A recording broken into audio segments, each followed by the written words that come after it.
All right, okay, come on. I don't know what.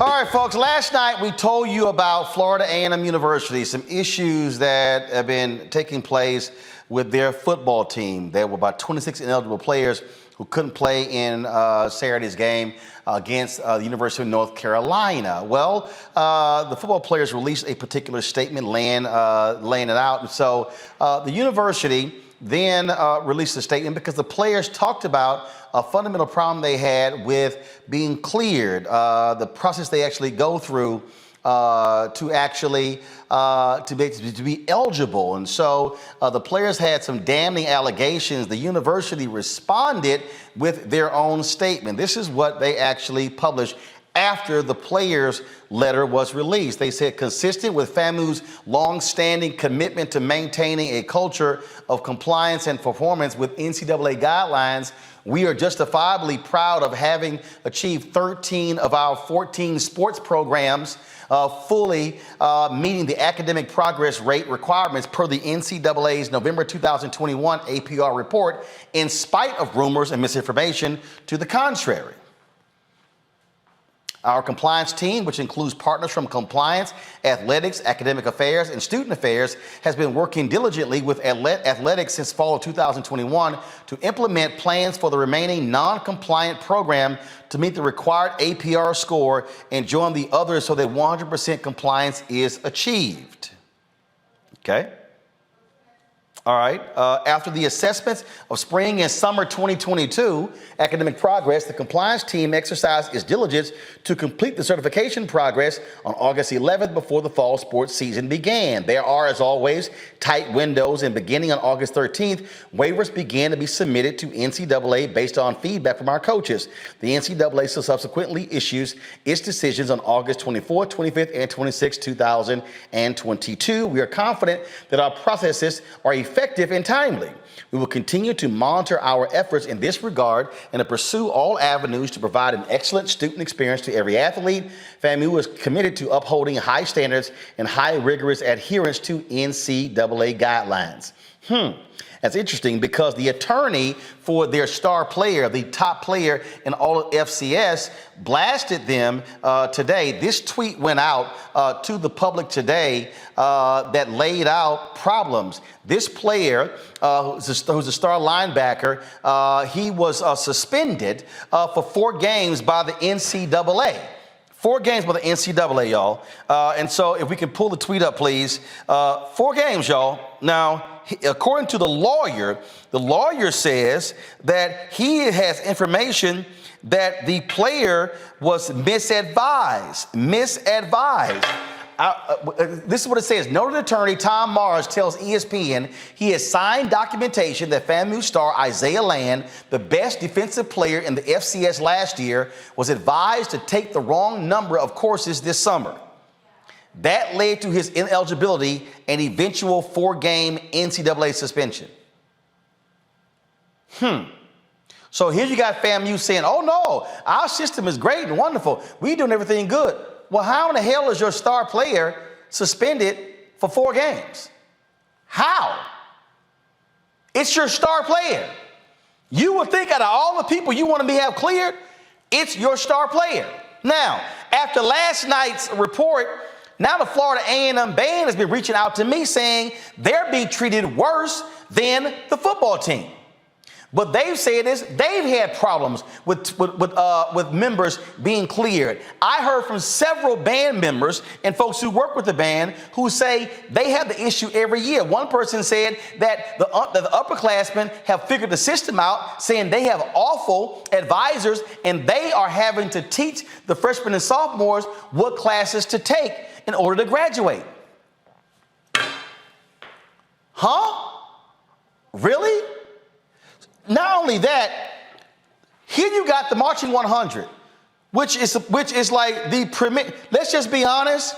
The band is bigger than the football team, the basketball team, every other sports team.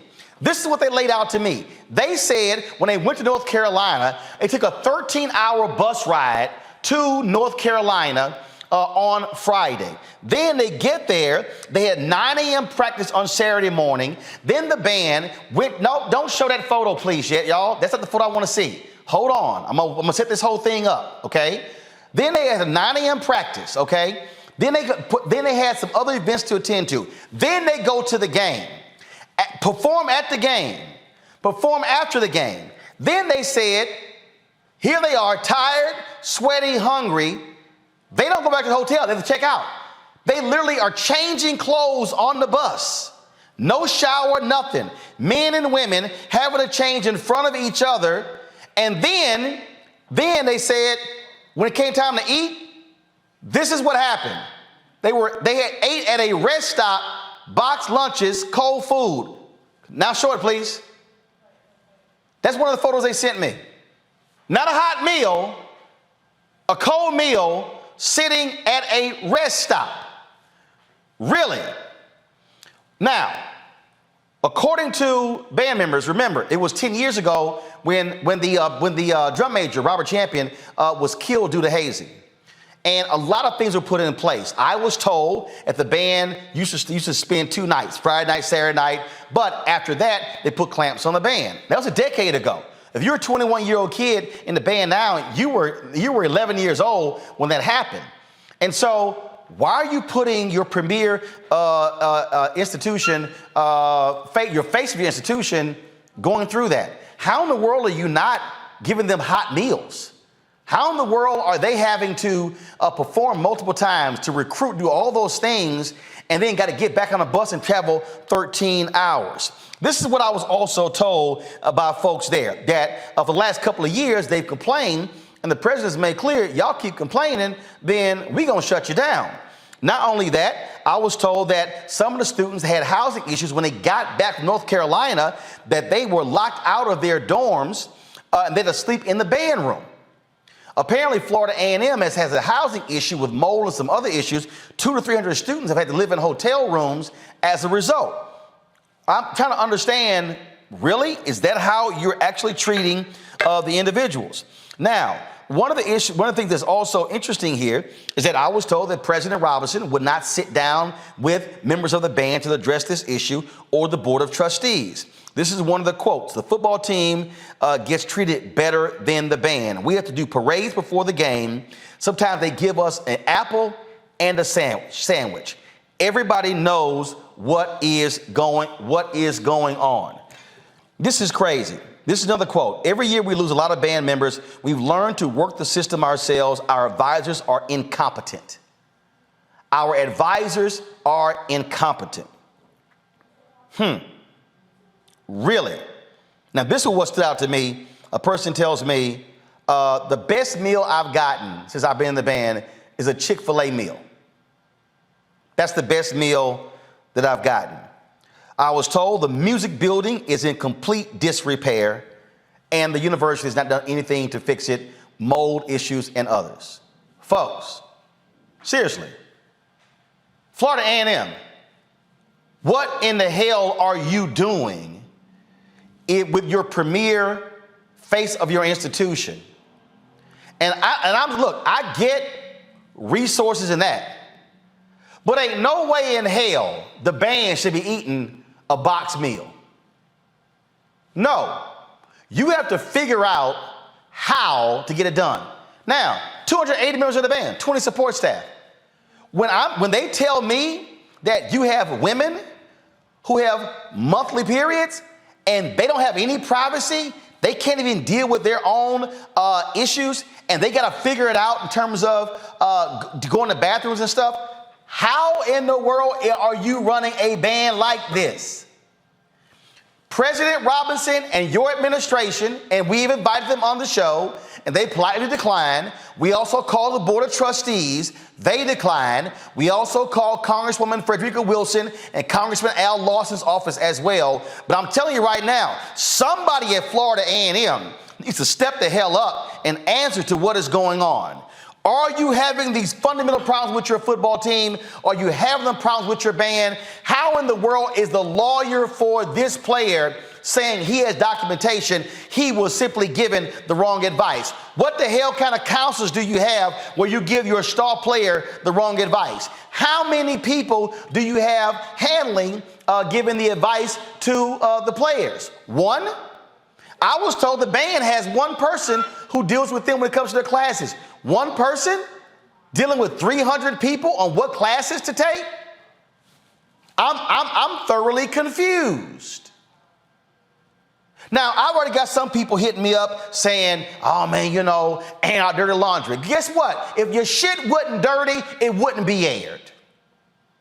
And so what I'm sick and tired of black people acting as if we can't demand more of HBCUs, of black churches, of black organizations, or we would say, oh man, we shouldn't talk about it. No, if you take care of your damn business, we would not be talking about you this way. We'll be talking about the good things that you're doing and what is happening.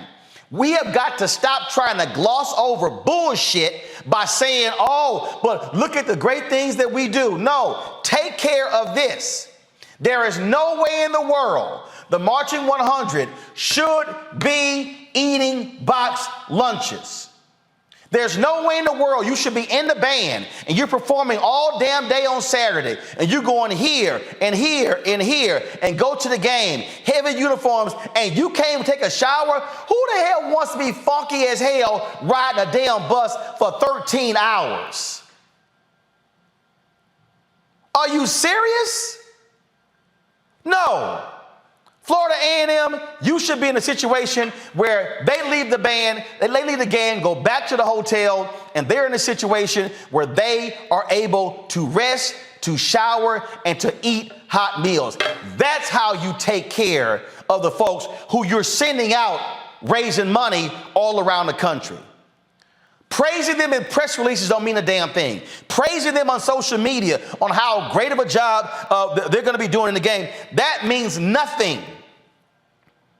It is how you're treating them when they are on the road.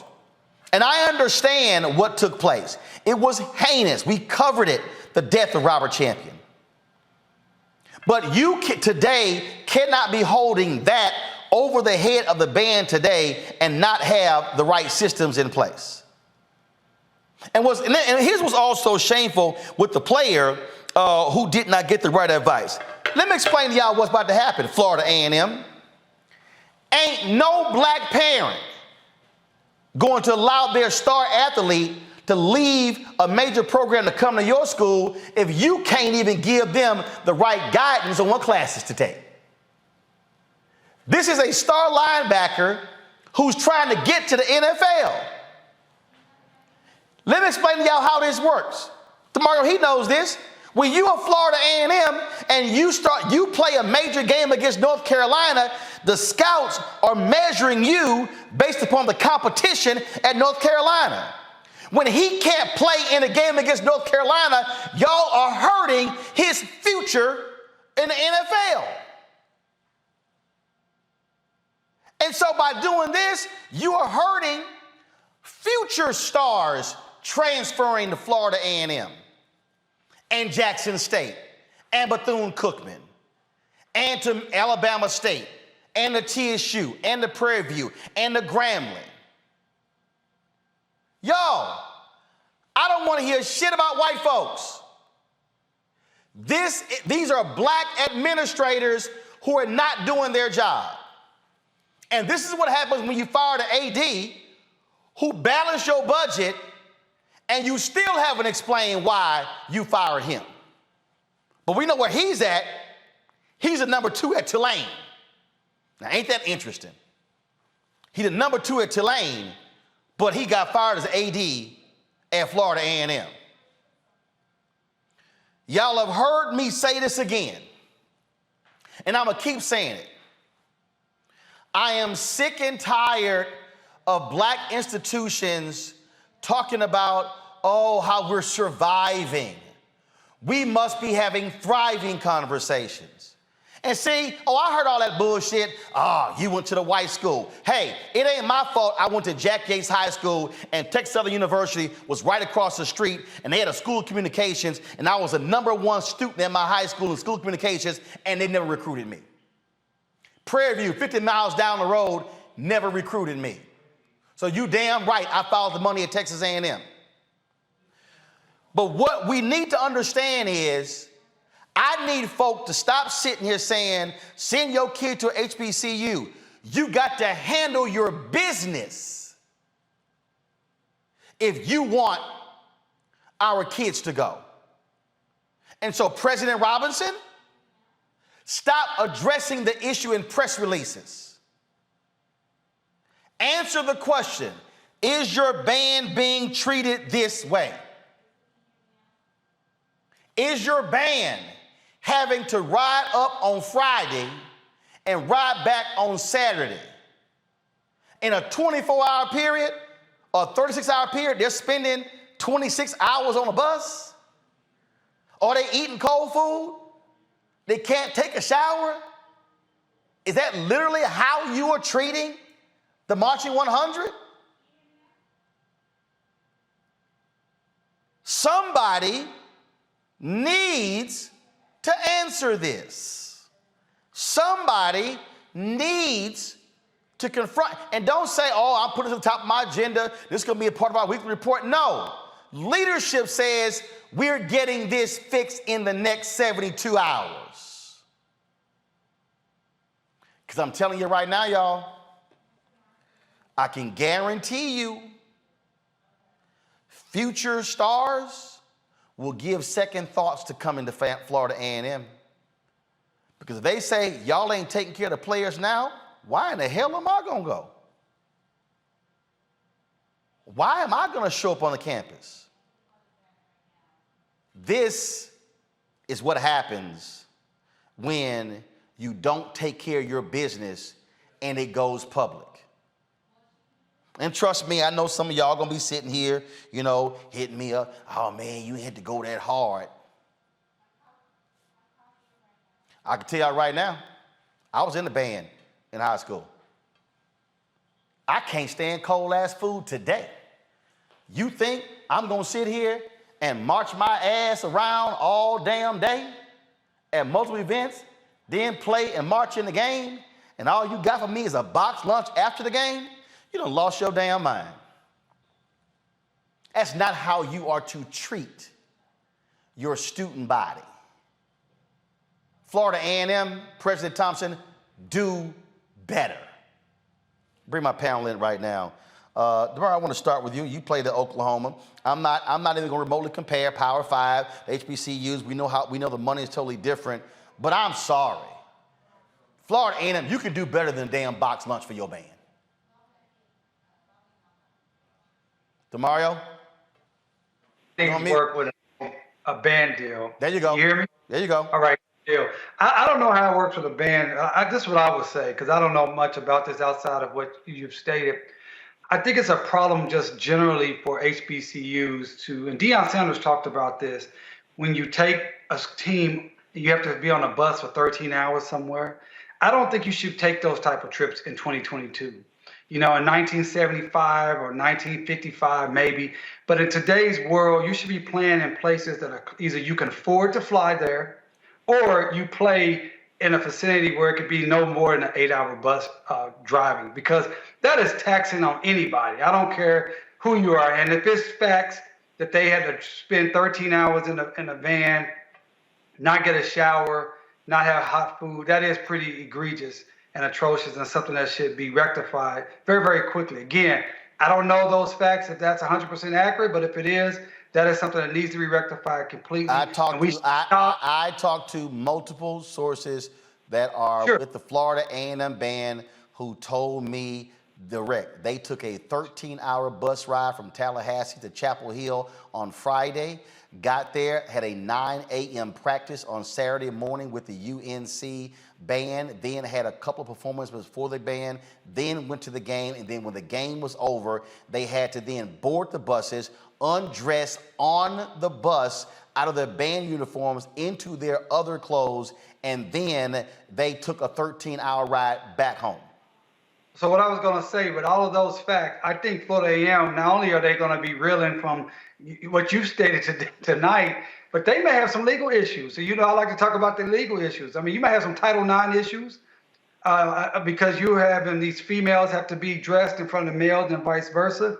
You can have some negligent issues. People could get sick by that type of activity. And so I think they have a lot of things that they need to pull together their full leadership team, the executive team, sit down and get this issue rectified. Period, point blank. It should not be the same thing for next weekend wherever they go play. That's number one. Number two, I don't think any HBCU should be playing these games where you're going, you don't have the proper resources. You're going to go to a big Power 5 school. Your team is going to get embarrassed and slaughtered on the field.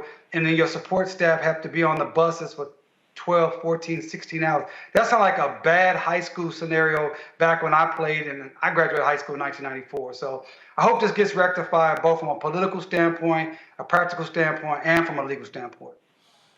Look, the thing for me here, Mustafa, and again, it trips me out when people say, man, you should be bringing this stuff up. Well, don't screw it up. The reality is, this is what Ida B. Wells said. The way to right wrongs is to turn the light of truth upon them. That's the whole point. This is called light. Yeah. My daddy used to say, don't tell me you love me, show me you love me. You show me you love me by investing in me. So when we're talking about these student athletes, and the band members, are you willing to put the infrastructure and the systems in place to make sure that I stay in compliance and make sure that I have the classes that I need? Because I am your ambassador. I am the one that many community members engage with and see. So if you love me, then invest in me. Invest in also making sure that you see my humanity and that you're willing to make sure that I have the sustenance that's necessary for me to be able to operate on a high level. That's both if I'm an athlete or if I'm in the band. So it sounds like, the FAMU has some significant work that they need to do in making the investments to show that they truly love both the band members and their athletes. And look, this is the video right here. The band put up. This is the videos on their channel, and you see this. These are the buses they're riding in, and I get it. You're riding those buses. Let me show you at the top of the video. And look, I get it. But the bottom line is this here, man. Look, you are taxing these students. Right. That's the thing that people need to understand. And see, we know. Those of us who've spoken on the campuses of HBCUs, we know how much time they put in. The folks told me in the band, they told me point blank that we have to recruit. We recruit when we go to these places. They send us, they say we might come into a city as a battle of the bands on Friday night. We get to the hotel at 1 o'clock in the morning. We got to be early to be dressed to get to the events. We might have 2 or 3 events in a particular day. Plus the game. And so this is the thing here. And here's a perfect example. This right here was a Pepsi ad. Where the band was in the ad. I dare ask the question: how much was FAMU paid for that ad? Was it fair market value? Okay, I saw the FAMU band in Louis Vuitton fashion show. I wonder how much that multi-billion-dollar company paid for them. This is what I'm saying. And y'all have heard me say this, and I'm gonna say this over and over again, and I'm gonna say it loud and clear. I have seen some awful negotiation deals from HBCUs. Why? Because they have people negotiating the deals who don't know a damn thing about negotiating, who know nothing about sports rights, who know nothing about media rights, and guess what? They getting screwed in these bad deals. And what I'm saying is, if this is supposed to be your premier institution, you take care of your premier institution. That's what you need to do. And so President Robinson, they've told me, they've said you won't meet with them. The president of FAMU, this is what they told me. I was told point blank today that the band building is in disrepair, that there's mold, it is dirty, it's dilapidated. The president of FAMU needs to go meet with the entire band, not one or two students, not the drum majors, the entire band, and take their questions and listen to what they have to say. And he should do the exact same thing for the football team. That, Teresa, is leadership. And if you do that, then you don't have the football team dropping a public statement. You don't have football players hiring attorneys, and you don't have band members calling me saying, hey, Roland, can you please get this out because they've shut our voices down.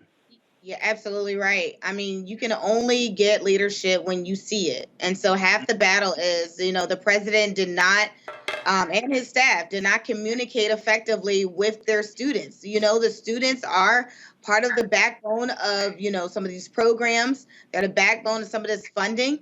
And so, I don't want to say, some of these, I was a college student myself at a HBCU school, so we don't want to say we're getting pimped out, but half the battle is, we are being used in some way to further our college education.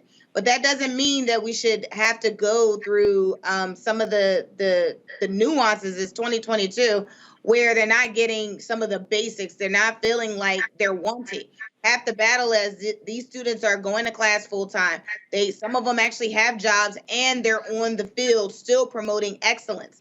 So if at the higher level, they're not giving us excellence in the executive and administrative role, then they actually need to rethink what recruitment actually looks like. And they also need to actually have a conversation with these students and say, more is coming and better, especially since there has been millions of dollars given to HBCU. This right here, this action is just unacceptable. And let me say this right here, y'all. On no job, let me say this right here. On no job would you have band starting at 9 a.m. on a Saturday, doing 2 or 3 pregame events, they're performing in the band. They essentially working. Let me use that word properly. Working 12 and 14 hours on a Saturday. And then you got to get on the bus to go back home. Nah. So FAMU president, FAMU board of regents, FAMU alumni, what y'all gonna do? And yes, all of you Florida politicians in the state legislature, what y'all gonna do to properly fund Florida A&M properly? That's the question y'all need to answer.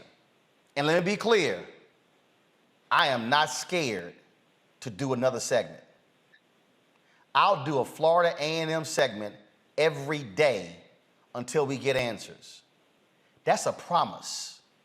And any other HBCU out there, you doing students wrong, guess what? I'm gonna hit you too. Because if I don't accept less than excellent on this show, do you actually think I'm going to accept it in other black institutions? Hell to the no. All right, folks, back to our Roland Martin Unfiltered video in just one moment. When we invest in ourselves, we're investing in what's next for all of us. Growing, creating, making moves that move us all forward. Together, we are Black beyond measure. Folks, Black Star Network is here. Hold no punches. I'm real revolutionary right now. Support this man, Black Media. He makes sure that our stories are told. Thank you for being the voice of Black America, Roland. Stay black. I love y'all. All momentum we have now, we have to keep this going. The video looks phenomenal. See, there's a difference between Black Star Network and Black-owned media and something like CNN. You can't be Black-owned media and be scared. It's time to be smart. Bring your eyeballs home. You dig?